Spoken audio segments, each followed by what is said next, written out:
গোটৰ মহিলাসকলে ভিডিঅ'টোত ক্লিক কৰিছে যদি অনুগ্ৰহ কৰি ভিডিঅ'টো স্কিপ নকৰি প্ৰথমৰ পৰা শেষলৈ চাই থাকিব।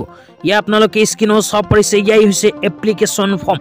এইখন ফৰ্ম ফিলআপ কৰি কিন্তু আপোনালোকৰ জমা দিব লাগিব। তো ফৰ্মখন ক'ত পাব, কেনেকৈ ফিলআপ কৰিব আত্মসহায়ক গোটৰ মহিলাসকলে, এইটো ভিডিঅ'ৰ মাজত আপোনালোকক বিস্তাৰিত জনাই দিম। অনুগ্ৰহ কৰি ভিডিঅ'টো স্কিপ নকৰি প্ৰথমৰ পৰা শেষলৈ চাওক আৰু মোৰ চেনেলত নতুন হ'লে প্লিজ চেনেলটো ছাবস্ক্ৰাইব কৰি মোৰ লগত থাকক আৰু ভিডিঅ'টো শ্বেয়াৰ কৰি আপোনালোকৰ বন্ধুবৰ্গকো চোৱাৰ কাৰণে সুযোগ প্ৰদান কৰক। তো প্ৰথমে আপোনালোকক দেখুৱাই দিছোঁ নিজৰ মোবাইল দি ফৰ্মখন কেনেকৈ ডাউনলোড কৰিব। ফৰ্মখন ডাউনলোড কৰাৰ কাৰণে আপোনালোকে নিজৰ মোবাইলৰ ক্ৰম ব্ৰাউজাৰটো অপেন কৰিব। অপেন কৰি পেলাই AGV বেংক লিখিব। AGV বেংক ফৰ্ম লিখি আপোনালোকে নিজৰ মোবাইলৰ ক্ৰম ব্ৰাউজাৰত সাৰ্চ কৰি দিব। তো ময়ো সাৰ্চ কৰি দি আছোঁ। সাৰ্চ কৰাৰ পিছত এনেকুৱা ইণ্টাৰফেচ আহিলে অকণমান স্ক্ৰল ডাউন কৰি তলত আহিব। অহাৰ পিছত ইয়াতে লিখা চাব পাৰিব ইম্পৰ্টেণ্ট ফৰ্মছ। ইম্পৰ্টেণ্ট ফৰ্মছ যে লিখা আছে ইয়াতে আপোনালোকে জাষ্ট ক্লিক কৰি দিব। তো ইয়াতে যেতিয়াই ক্লিক কৰিব আপোনালোকক দেখুৱাই আছোঁ আপোনালোকৰ সন্মুখত বা আপোনালোকৰ মোবাইলত এনেকুৱাকৈ অফিচিয়েল পেজটো অপেন হ'ব। তো অফিচিয়েল পেজটো অপেন হোৱাৰ পিছত আপোনালোকে স্ক্ৰল ডাউন কৰি অকণমান তলত আহিব লাগিব। স্ক্ৰল ডাউন কৰি অকণমান যেতিয়াই তলত আহিব ইয়াতে কিন্তু বহুকেইটা অপশ্যন চাব পাৰিব। ইয়াৰ মাজৰ পৰা আপোনালোকে যাব লাগিব 28 নম্বৰ অপশ্যনত। আপোনালোকক জুম কৰি দেখুৱাই আছোঁ 28 নম্বৰ অপশ্যনত যেতিয়া আহিব ইয়াতে লিখা চাব পাৰিব এপ্লিকেশ্যন ফৰ SAG। তাৰ ৰাইট চাইডে লিখা চাব পাৰিব ডাউনলোড যে লিখা আছে ডাউনলোড অপশ্যনত ক্লিক কৰি প্ৰথমে ফৰ্মটো ডাউনলোড কৰি ল'ব। তো ডাউনলোড কৰি লোৱাৰ পিছত আপোনালোকৰ মোবাইলত এনেকুৱাকৈ ফৰ্মটো অপেন হৈ যাব। ওপৰত লিখা চাব পাৰিব অসম গ্ৰামীণ বিকাশ বেংক। তো এতিয়া আপোনালোকক দেখুৱাই দিছোঁ ফৰ্মখন কেনেকৈ ফিলআপ কৰিব লাগিব। এইটো জেড আপোনালোকক দেখুৱাই দিম। অনুগ্ৰহ কৰি ভিডিঅ'টো স্কিপ নকৰি প্ৰথমৰ পৰা শেষলৈ চাই থাকিব। তো প্ৰথমৰ পৰা আপোনালোকক দেখুৱাই আছোঁ। প্ৰথমে লিখা চাব পাৰিব অসম গ্ৰামীণ বিকাশ বেংক। তাৰপিছত লিখা চাব পাৰিব প্ৰধান কাৰ্যালয় গুৱাহাটী। তাৰপিছত দেশ শাখা লিখা চাব পাৰিব। ইয়াতে আপোনালোকৰ আত্মসহায়ক গোটৰ যিখন ব্ৰাঞ্চত একাউণ্ট আছে সেইখন ব্ৰাঞ্চৰ নাম ইয়াতে দি দিব। আপোনালোকৰ বেংক একাউণ্ট কিন্তু অসম গ্ৰামীণ বিকাশ বেংকত হ'ব লাগিব, তেতিয়াহে আপোনালোকে এইখন ফৰ্ম ফিলআপ কৰি জমা দিব পাৰিব। তাৰপিছত লিখা চাব পাৰিব আত্মসহায়ক গোটে বেংক শাখালৈ ঋণৰ বাবে কৰিবলগীয়া আবেদন পত্ৰ। তাৰপিছত আপোনালোকে আত্মসহায়ক গোটৰ নামটো দি দিব, তাৰপিছত ঠিকনা দিব। তাৰপিছত লিখা চাব পাৰিব গোট গঠনৰ তাৰিখ। ইয়াতে গোট গঠনৰ তাৰিখটো দি দিব। তাৰপিছত লিখা চাব পাৰিব যদিহে পঞ্জীয়নকৃত তেন্তে পঞ্জীয়ন নং আৰু তাৰিখ কিন্তু দিব লাগিব। তাৰপিছত লিখা চাব পাৰিব গোটৰ সদস্যৰ সংখ্যা। আপোনালোকৰ আত্মসহায়ক গোটত কিমানজন সদস্য আছে ইয়াতে লিখি দিব। তাৰপিছত লিখা আছে স্বেচ্ছাসেৱী অনা চৰকাৰী অনুষ্ঠান আদি গোট সহায় কৰি থকা অনুষ্ঠানৰ নাম। আপোনালোকৰ আত্মসহায়ক গোটক যদি কোনো অনুষ্ঠানে সহায় কৰি আছে তেন্তে ইয়াতে নামটো দি দিব। তাৰপিছত লিখা চাব পাৰিব প্ৰতি শাখা পৰিচালক অসম গ্ৰামীণ বিকাশ বেংক দেশ শাখা। ইয়াতে আপোনালোকে আকৌ বেংক ব্ৰাঞ্চৰ নামটো লিখি দিব। তাৰপিছত ৰাইট চাইডে তাৰিখটো লিখি দিব। লিখি দিয়াৰ পিছত ইয়াতে লিখা চাব পাৰিব মহাশয় আমি দেশ আত্মসহায়ক গোটৰ। ইয়াতে আপোনালোকে আকৌ নিজৰ আত্মসহায়ক গোটৰ নামটো লিখিব। তাৰপিছত তলত লিখা চাব পাৰিব ইয়াৰ দ্বাৰাই আপোনাৰ বেংকৰ পৰা 10 টকা ল'ব বিচাৰিছোঁ।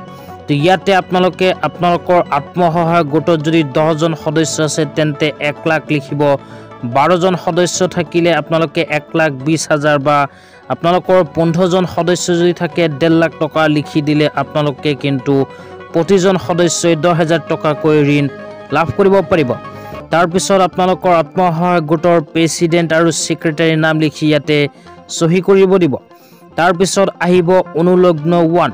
তো অনুলগ্ন ফৰ্মখনক কিন্তু আপোনালোকে ফিলআপ কৰিব লাগিব। ইয়াতে আপোনালোকৰ আত্মসহায়ক গোটৰ ফাইনেন্সিয়েল কণ্ডিশ্যনৰ কথা কিন্তু উল্লেখ কৰিব লাগিব। প্ৰথমে আপোনালোকে আত্মসহায়ক গোটৰ নামটো লিখিব। তাৰপিছত লিখা চাব পাৰিব তাৰিখৰ আৰ্থিক অৱস্থাৰ সংক্ৰান্ত তথ্য। তো ইয়াতে আপোনালোকে যোনদিনাখন ফৰ্মখন ফিলআপ কৰিব সেইদিনাখনৰ তাৰিখ দিব। তাৰপিছত লিখা চাব পাৰিব 1 নম্বৰ সদস্যসকলৰ মুঠ সঞ্চয়। আপোনালোকৰ যিকেইজন আত্মসহায়ক গোটৰ সদস্য আছে গোটেইকেইজন সদস্যই কিমান টকা সঞ্চয় কৰিছে 1 নম্বৰ লিখিব। 2 নম্বৰ লিখা আছে আপোনালোকৰ আত্মসহায়ক গোটক যদি কোনো বেচৰকাৰী সংস্থা বা চৰকাৰী কোনো অনুষ্ঠানৰ পৰা আৰ্থিক অনুদান প্ৰদান কৰে তেন্তে কিমান টকা প্ৰদান কৰিছে লিখি দিব। তাৰ পিছত আহিব 3 নম্বৰত লিখা আছে বকায়া ঋণৰ পৰিমাণ। আপোনালোকৰ আত্মসহায়ক গোটে যদি আগতীয়াকৈ কোনো ঋণ লৈ থৈছে তেন্তে কিমান টকা পৰিশোধ কৰিবলগীয়া আছে ইয়াতে লিখি দিব। তাৰ পিছত 4 নম্বৰত লিখা চাব পাৰিব সদস্যৰ পৰা পাব লগা বকেয়া ঋণ। আপোনালোকৰ আত্মসহায়ক গোটৰ সদস্যসকলে যদি ঋণ লৈছে তেন্তে ঋণ জমা দিয়াত কিমান টকা বাকী আছে ইয়াতে লিখি দিব লাগিব। তাৰ পিছত আহিব 5 নম্বৰত লিখা আছে ঋণ পৰিশোধৰ শতকৰা হাৰ। আপোনালোকৰ আত্মসহায়ক গোটৰ পৰা যদি কোনো মানুহে ঋণ লয় তেন্তে শতকৰা কিমান শতাংশ হাৰত সুদ দিব লাগিব ইয়াতে লিখি দিব। তাৰ পিছত আপোনালোকৰ আত্মসহায়ক গোটে যদি বেংকৰ পৰা ঋণ লয় সেই ক্ষেত্ৰত বেংকত কিমান শতাংশ সুদ প্ৰদান কৰিব খ নম্বৰত কিন্তু লিখি দিব লাগিব। তাৰ পিছত আহিব 6 নম্বৰত লিখা আছে নগদ বেংকত ধন জমা। তো আপোনালোকৰ আত্মসহায়ক গোটৰ বেংকত কিমান টকা জমা আছে নগদ কিমান টকা জমা আছে ইয়াতে লিখি দিব। লিখি দিয়াৰ পিছত আপোনালোকক দেখুৱাইছো কেইখনমান প্ৰমাণ পত্ৰৰ প্ৰয়োজন হ'ব এইখন ফৰ্মৰ লগত গাঁঠি দিবলৈ। প্ৰমাণ পত্ৰৰ ভিতৰত কোৱা হৈছে কপি অফ বাই ল, আপোনালোকৰ আত্মসহায়ক গোটৰ নিয়মাৱলী। তাৰ পিছত কোৱা হৈছে ৰিজুলেশ্যন। তাৰ পিছত কোৱা হৈছে ফৰ্ম নং SHG2 মানে অনুলগ্ন 2 ফৰ্মখনত দিব লাগিব। তাৰ পিছত কোৱা হৈছে কপি অফ ইণ্টাৰেষ্ট এগ্ৰিমেণ্ট, এখন আভ্যন্তৰীণ চুক্তি পত্ৰ কিন্তু এইখন ফৰ্মৰ লগত আপোনালোকে জমা দিব লাগিব। তাৰ পিছত অকমান তলত আহিলে লিখা চাব পাৰিব আবেদনকাৰী গোটৰ ক্ষমতাপিত সদস্যৰ স্বাক্ষৰ। তো ইয়াতে আপোনালোকৰ প্ৰেচিডেণ্টৰ চিলমোহৰ মাৰি এখন স্বাক্ষৰ কৰি দিব। কৰি দিয়াৰ পিছত আপোনালোকক দেখুৱাই আছো এনেকুৱা আৰু এখন ফৰ্ম ফিল আপ কৰিব লাগিব।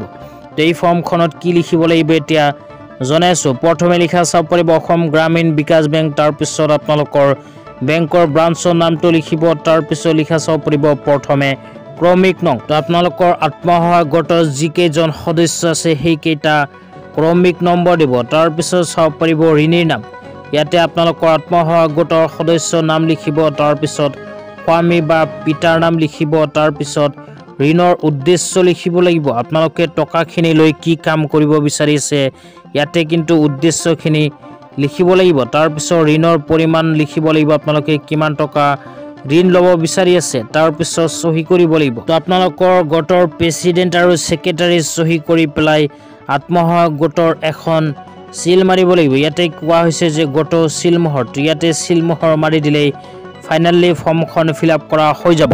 তো ফৰ্মখন ফিল আপ হোৱাৰ পিছত এইখন ফৰ্ম আপোনালোকে আপোনালোকৰ বেংক ব্ৰাঞ্চত গৈ জমা দিলেই কিন্তু আপোনালোকৰ আত্মসহায়ক গোটৰ সদস্যসকলে বেংকৰ পৰা ঋণ লাভ কৰিব পাৰে। যদি 12জন সদস্য আছে তেন্তে 1,20,000 টকা লিখি দিলে প্ৰতিজন সদস্যই 10,000 টকাকৈ ঋণ পাব। তো আজি ইমানেই, ধন্যবাদ।